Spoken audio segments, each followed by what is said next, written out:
Why is one of the most influential Democrats of the last 30 years asking Epstein for dating advice? Well, it helps to know who Larry Summers is, but this story tells us so much more about establishment politics in general. Okay, so who is he? Treasury Secretary under Clinton, economic advisor to Obama, he was the president of Harvard, he informally advised Biden, he also was reportedly working on Project 2029 for Democrats. And all that just leads to dating advice from Epstein? We're getting there. When Summers worked under Clinton, he pushed policies that led to the 2008 financial crash. He blocked regulations on derivatives, he let Wall Street run wild, and guess who was advising him then? Epstein. No, 13 of the top bankers on Wall Street. So he just takes bad advice. It wasn't bad advice for him. Before the crash, Larry Summers made $5.2 million working at one of the largest hedge funds on Wall Street, and another $2.7 million for speaking fees on Wall Street. He wrote the economic rules that he then gets to profit from. Exactly. And then after the crash, when he was working for Obama, he pushed for bailouts for the big banks instead of helping out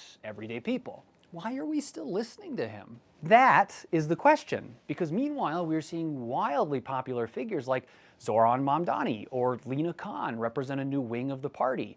Pro-worker, anti-unchecked corporate greed, anti-monopoly. The government should serve the people, not companies. Incredibly popular ideas with grassroots movements, but not Larry Summers, who warned that the FTC chair, Lina Khan, was waging war on businesses, or said that Zoran Mamdani is a danger to New York's economy. Well, that's rich. What does that have to do with Epstein, though? The new Epstein emails. Larry Summers seems to have had a pretty close relationship with Epstein up until a couple months before his death. He asked for things like dating advice, but also help clearing personal debts, getting meetings, setting up fundraisers, basically access to power. Yeah, there are a lot of powerful people that knew Epstein. And that is the bigger story here. It's not just about Larry Summers. This whole story is just a window into how elite networks operate.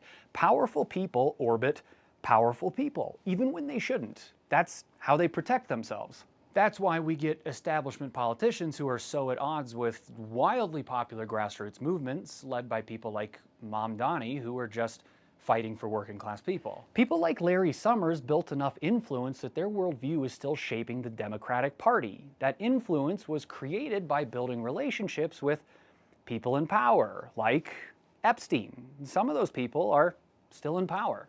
That's why it's so hard to get the files released.